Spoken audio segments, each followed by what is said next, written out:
All right, let's talk about the one part of your final business exam that can literally be the difference between a good grade and a great one, the short response section. Today, we're going to build the ultimate playbook to absolutely master it, using the examiner's own reports as our guide.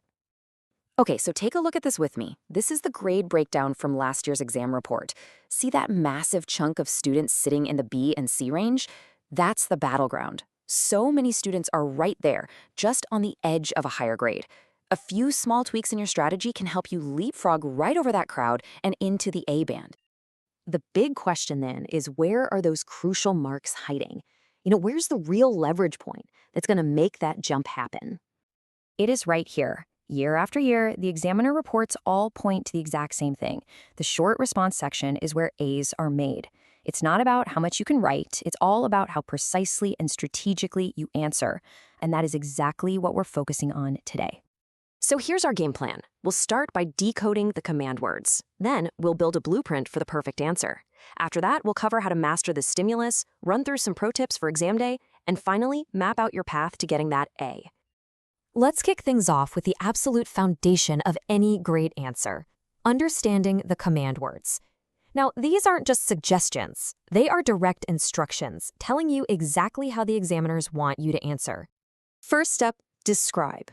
This is straight from the official syllabus glossary. When you see describe, I want you to think paint a picture with words. You're giving the features, the characteristics, the what. It's all about providing a detailed account. And here it is out in the wild, from a real 2023 exam.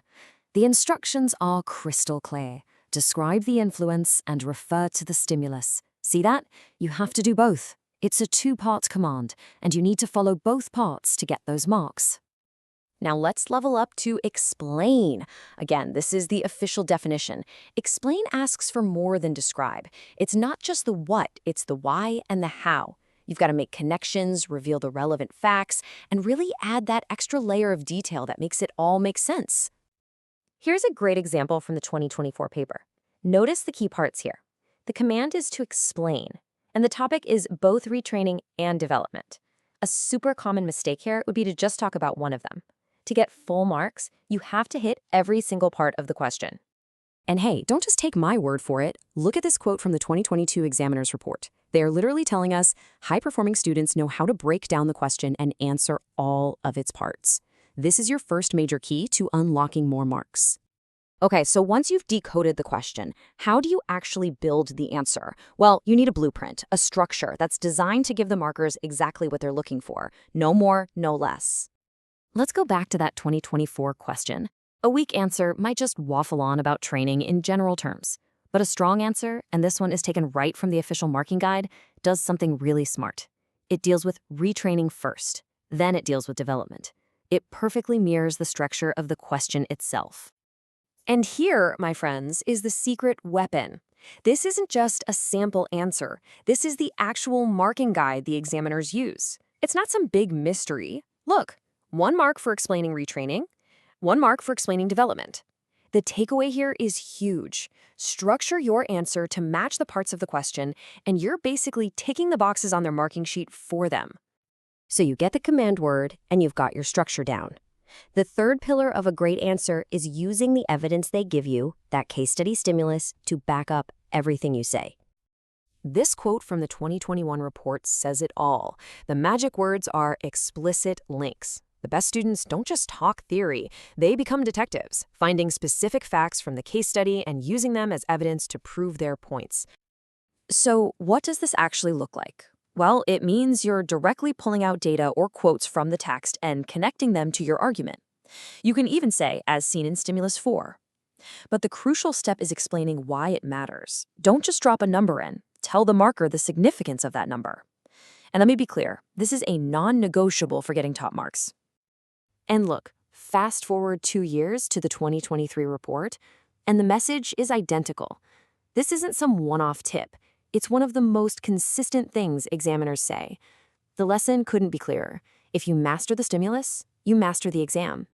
All right, let's get into some rapid-fire practical advice for when you're in the exam room and the pressure is on. Think of these as quick wins.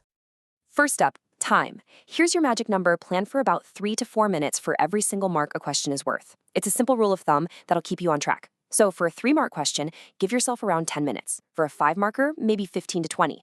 Planning this out is the best way to make sure you don't run out of time at the end. What about dot points? It's a really common question. Here's the deal. Your default should always be full sentences and paragraphs.